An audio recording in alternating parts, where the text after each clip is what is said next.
He's currently a host for ESPN SportsNation and ESPN Radio.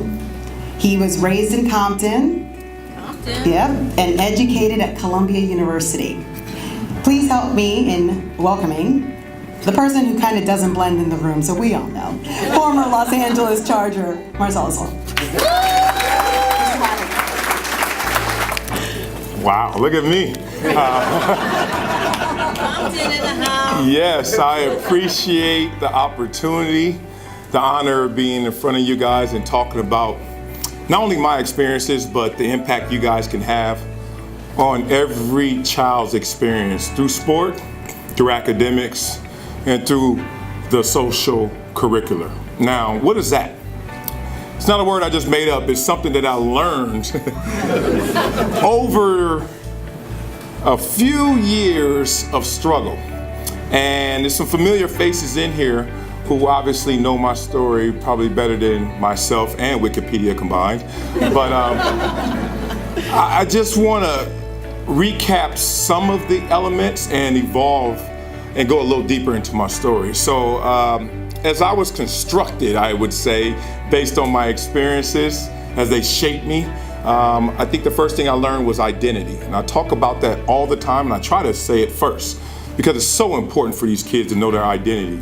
Once you know your identity, you know who you are, but more importantly, who you're not. And growing up in Compton, California, I thought it was more important, thankfully, to learn who I wasn't versus at that young age trying to figure out who I was. I mean, there are kids in college who still don't know their major, so it's not important at 8 years young that you know who you are. But if you had to pick, know who you're not. And I knew I wasn't a gangster. I knew I wasn't a drug dealer. I knew I wasn't a fighter.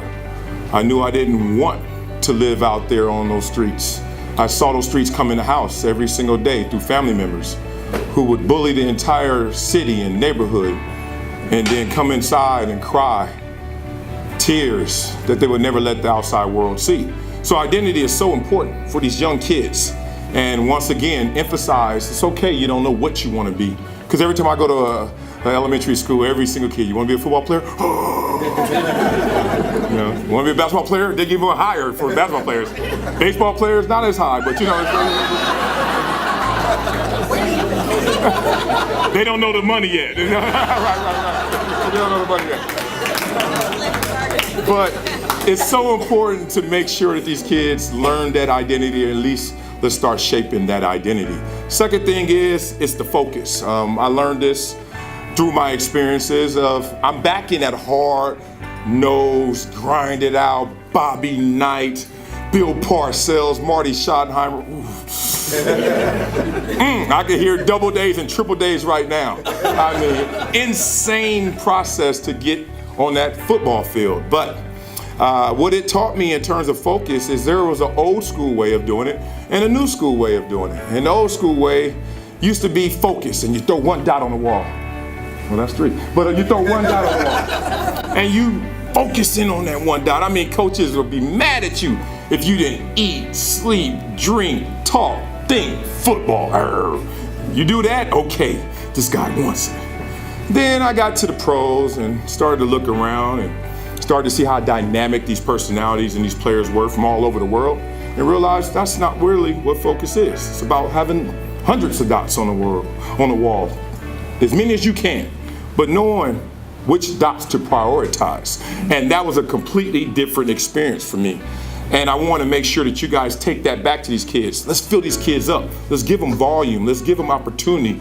Let them know that they are more than what they see themselves as, and more can be on their plate, and it can be able to get those things done. Now, the last thing I learned in that kind of realm of shaping me in terms of my mindset and how I approach everything in this world, not just on the football field, was competition. And I felt it was a fallacy, and I couldn't put my finger on it. Why was everybody telling me competition was just beating who was in the different jersey, or who was on the other side of the field, or the opponent, all those things? That's competition. You practice with your group and you get yourself ready for that Friday night or that Saturday afternoon or that Sunday afternoon, and then you beat that team, and that's competition, and that's the best. And then on Monday we have victory and we drink beer when the pros, and we do all these kind of things. I was like, that's competition? it seemed too relative to me. Now, what do I mean by that? I learned that competition is not just preparing to beat someone else, but making sure you're preparing to be yesterday's you. Now when I had that epiphany, like, oh, it's really about me just continuing to move this ball up the field, advancing and progressing myself, and not getting caught up in these circumstances, these exposures, or that opponent. Because that opponent could be strong, and he could be the best, and you can get a silver medal against the best. Did you lose? Or you could play somebody who's really just out there because mama and daddy said, I gotta go. And beat them. They don't really have their heart into it. They're not passionate about it. They don't have a future in it. They don't want a future in it. You beat them. Are you a winner? And when I started to look around and started to realize that I can't grade myself based on others, not grade myself on that scale. I'm gonna grade it on the internal scale. And I kept that measurement going. And when that occurred, I put all those things together, and it really gave me a mindset that I challenged myself to stay disciplined to in all endeavors. So you're growing up in Compton, then you go to high school, you have opportunities to go to college, big schools everywhere recruiting me. And I was getting seduced like every other 17-year-old who heard that he was something and saw his name in the paper. And the cheerleaders thought he was cute when he wasn't, you know. I got caught up in the sauce, I know it. And I tell everybody the truth. I went on my recruiting trips, big schools. And you go to a big school, it's a good recruiting trip. It's 48 hours of, oh my love. I mean, it's the best thing, and you get 5 of them. So if you survive the first one, you get another one. And that just continues to add up. And then you got to go back to high school. And you're going back to class and you're sitting there around all these kids and they're like, so how was it at that school? And you're like, I'll keep it PG rated for you. And then you go home and then you keep it G rated for mom and daddy, right? But I kept it real with my teachers and counselors. So to a friend, to a peer, to another 17-year-old, go to the big school, man. Can't wait to see you there. Put your jersey on, we're gonna show up, we're gonna see you at the Rose Bowl, you're gonna be in the national championship game, oh my God. And I was like, yeah, that sounds right. Until I told my teachers the same list of schools. And one of those schools stuck out. Kind of like how I stick out in this room, you say. It was Columbia. And when you say Columbia to some 17-year-olds, let's just say they didn't have the same enthusiasm as my teachers did. Had a couple friends say, man, why you going out the country to go to damn school? And I was like, all right. It happens. Compton's in the house. All right, I get it. I ain't mad. But the teachers, their level of enthusiasm, their eyebrows, how caught off guard they were. That was even an opportunity. And they were really caught off guard when I actually accepted the challenge. Nothing sold me on New York more than one thing that my coach said at that time. Now, I was already enamored with it. Let's be real. You're from LA, you always hear New York. It's like we're rival cities just because of locale and because of greatness and watching a lot of breakdancing movies growing up. You know, you're like, is there really cardboard everywhere? Like, you know? So I go to Columbia and I'm like, oh my God. And I'm amazed. And at the time, we had a recruiting reception at the top floor, Empire State Building. And I'm from Los Angeles. And it's snowing outside. And I got on a t-shirt and shorts just to show them. I don't live here. And I remember my coach, Ray Tillier, like yesterday, my coach, who said this simple cliche that sold me on Columbia and none of the big schools. He said, why go somewhere and carry the torch when you can go somewhere and light the torch? I said, oh, yeah, I said that too. I was like, you know, my heart started beating. I'm like, what? And look, Columbia had the worst losing streak in college football history. So a lot of lighter fluid needed for this torch, you know? 44 games in a row they lost, right? I fast forward to the part where we actually won a lot of games, but that sounds like braggadocious, so I don't want to go there. But we won. We actually started to light the torch. Amazing experience there. You fast forward to the real world experience of being in the NFL, and I was blessed. I was lucky. I graduated with people who didn't know what to do in the world despite having a major, despite having connections, despite having a goal. It's just you're in the abyss of the real world. Meanwhile, I'm drafted in the positive way of being drafted. Like told, you're going here to play football and here's your check. And it was amazing at 21 because I still had an opportunity to really suck and soak and just take it all in terms of processing. But then I got my real world experience in transition. And in that transition to the real world, which turned into my ESPN career, it was interesting. A lot of football players, a lot of athletes terrified of that moment when you're off the railroad. And now what do? And I went back to my core principles. I went back to what I know what made me. And in those moments when I had my doubts, I had my fears, I realized that, hold on, I've been playing a sport that I had to sacrifice, be internally motivated. I had a great work ethic. I didn't care what you said. Double days, triple days. There was days I couldn't walk to the game, but I still ran in that same game. Injections. Another story. But you just learn that you are greater than what your expectations are. And you start to believe that, oh, it's not more than you can handle. It's just more than you expected.